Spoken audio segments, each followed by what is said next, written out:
another episode of A.to.T Bakers.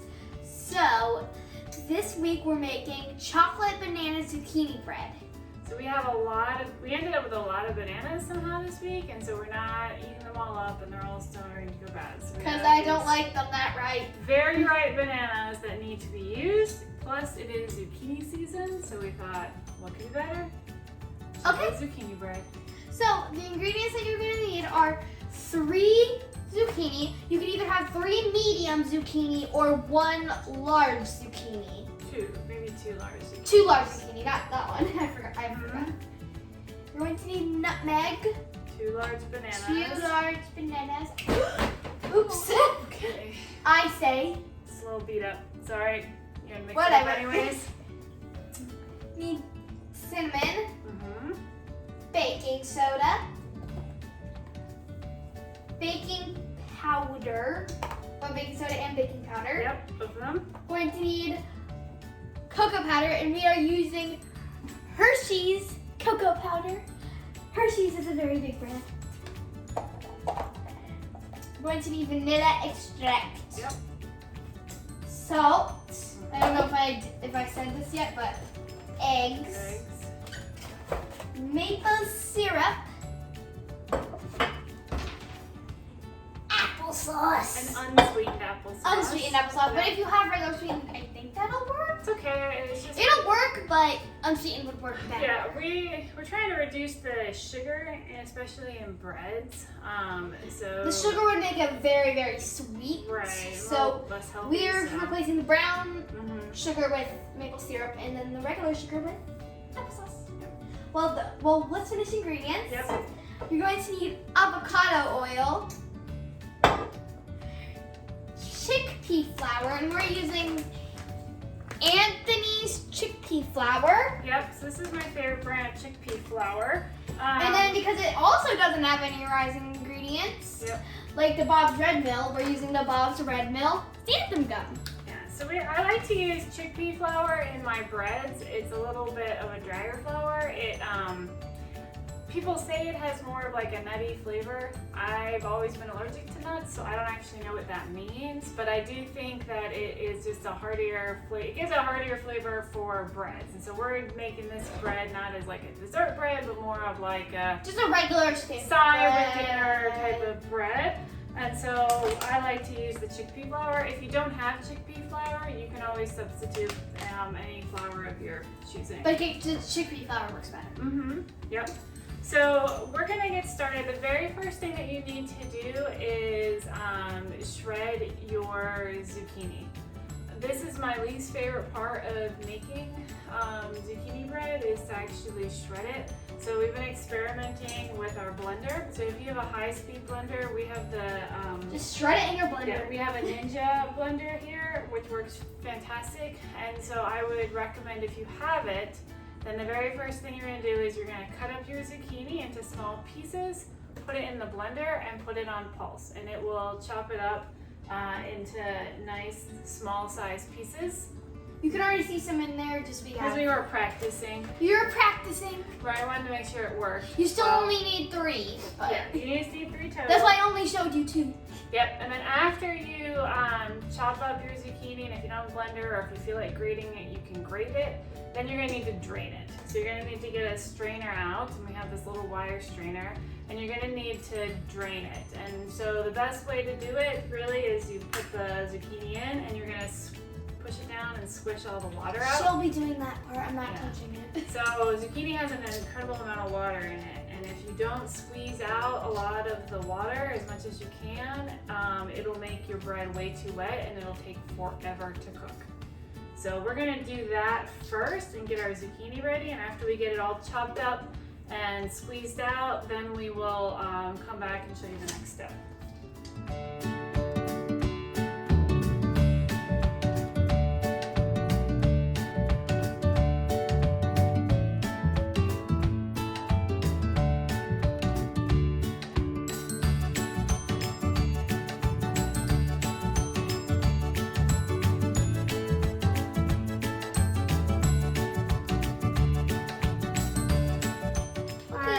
we have squeezed it out. Now because we use the blenders, ours is a lot more pureed. If you grated it, then you're gonna have... It'll be fine. Well, it's gonna taste just fine. I find this is just much faster, much easier to do. It's just a lot mushier. The taste isn't gonna change, but you do need to, whichever way you do, you're gonna take it until you essentially have a harder paste ball that you can form, and then you feel most of the liquids out. You'll see we got an entire bowl of liquid out. That's of like it. half the zucchini.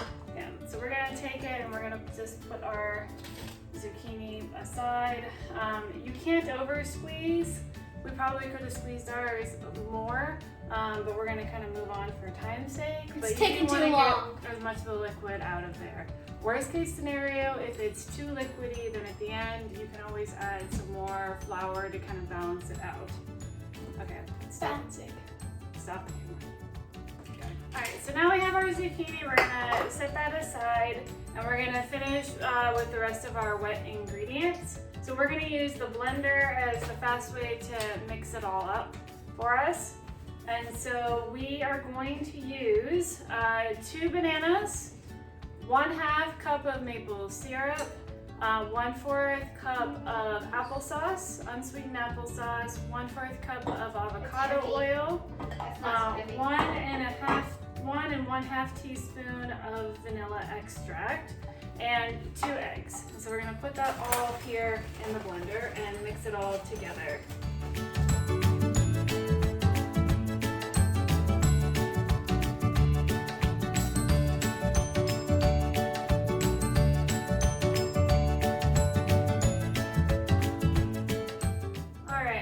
Moving on to dry ingredients. Yep, so we have all of our wet ingredients mixed here, in here. The last step you saw, I put our zucchini into this mixture, just kind of mixed it around. So now we're gonna put the dry ingredients together. And to remind you, all of the dry ingredients are cocoa powder, salt, baking powder, nutmeg, cinnamon, baking soda, chickpea flour, and Xanthum. optional xanthum gum. Yep. All right. So for this, you're gonna need 2 cups of the chickpea flour, 1 teaspoon of xanthum gum. You're gonna need 1/4 cup of cocoa powder. You're gonna need 1/2 teaspoon of baking soda, 1/2 teaspoon of baking powder. You're gonna need it's 1/2 teaspoon of salt, 1 teaspoon of cinnamon, and 1/4 teaspoon of nutmeg. Okay, and we're gonna put that all together into our bowl here.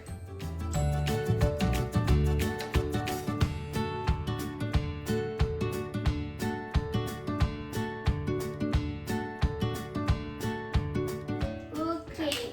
We've mixed up all of our dry ingredients. With a spoon, wait, this is what it looks like mixed up with the spoon. Yep. So then you're going to put it with your stand mixer and add your wet ingredients in there while it mixes. Am I correct? Yes. If you Yes, don't I finally got have, something right. yep. If you don't have a stand mixer, you can mix it by hand. With hand, and then you'll just have to like take your other hand and Yeah. put it in there unless you have somebody to help you. So this just makes life a little easier. We're gonna learn the hard way, like we learned in our banana muffin video. Put the guard on, where you're gonna get banana. Oh, remember this? Where? There's applesauce on my head. Yeah, so if you want to see that, you have to watch our banana muffin video. I know, So there's you can get applesauce on my head. applesauce in the forehead. I know, the applesauce flew everywhere because I didn't have the card on. So you're gonna start your stand mixer on low, or just mix low, and you're just gonna slowly pour your wet ingredients into your dry ingredients. Until it's all Pouring mixed up. it in. And I will say it does smell phenomenal. What do you think, Evelyn? Did that answer your question? Lots of banana. So you can also add, and It this kind of smells like a banana muffins. it does, but is there chocolate in it now?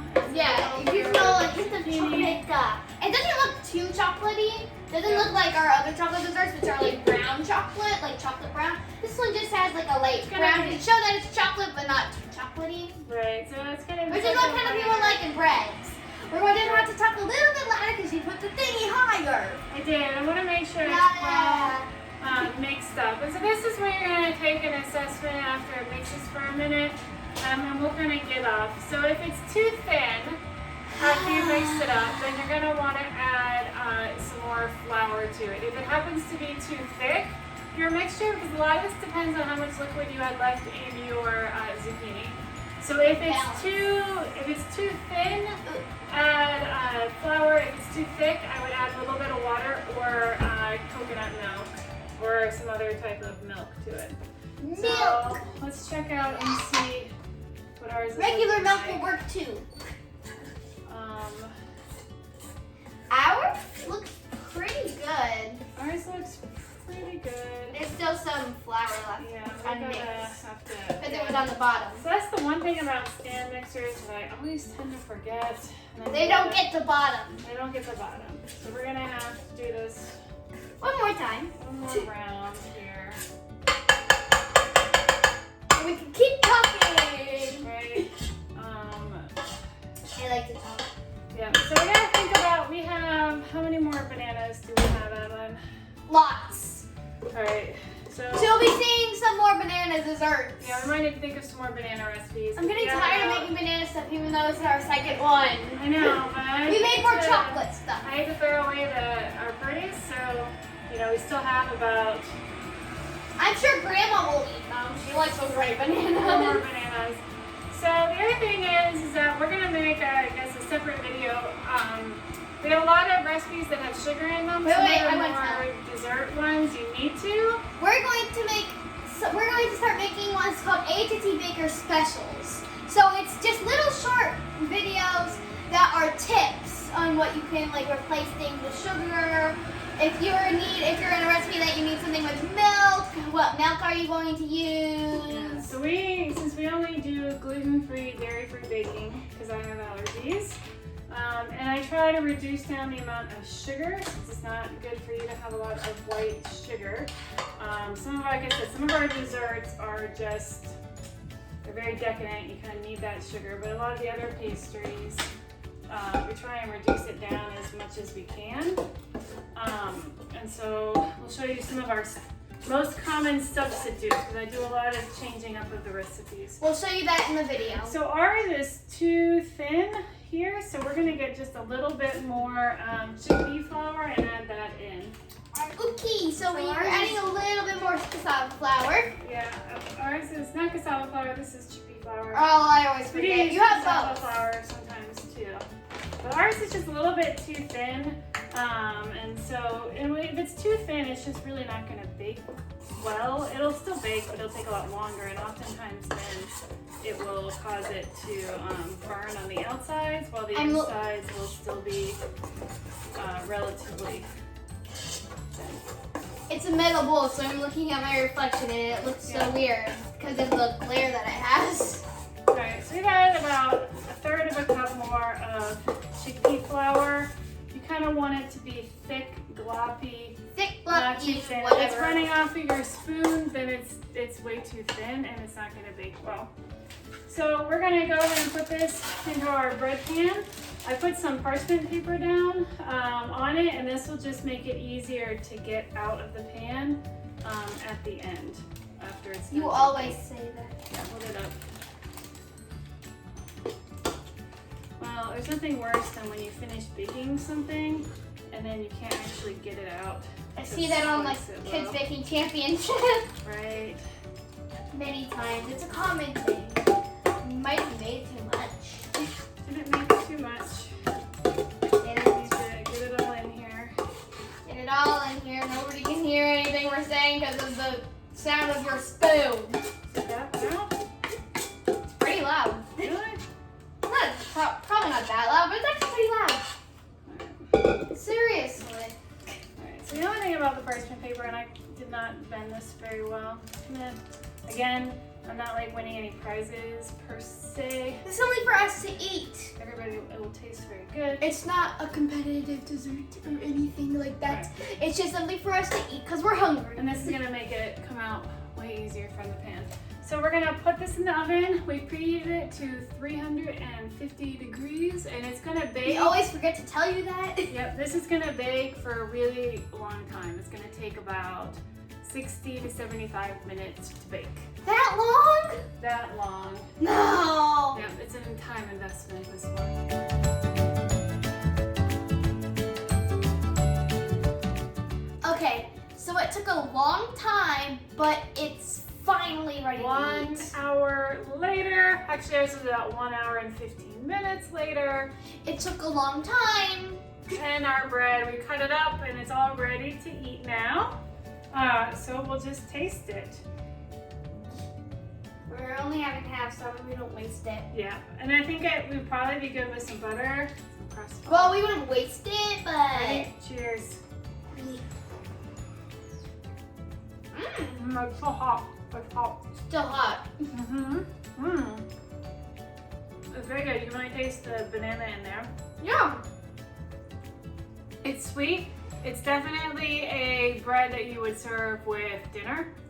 I recommend putting some butter on it. We use the obviously dairy-free butter. You can use whatever you'd like. Outside is very crisp. Oh, is that? Yeah, a little bit of ours in the corner. We probably, if we cut more, if we took a piece from the middle, it'd be a little bit better. Yours would probably turn out okay. Oh, it's still really good though. Yeah, it's just the outside's a little the crisp. outside and the corner has got a little crispy for us. But all right, well, we're gonna enjoy the rest of our dinner, or rest of our bread with dinner. So, Yep. So, please like and subscribe to our channel and all the videos. And remember to check out our new videos that we're going to be making called A.to.T Baker Specials, and still continue to watch the regular A.to.T Bakers. Yep, like and We'll see you subscribe, next baby. time. Bye, everybody.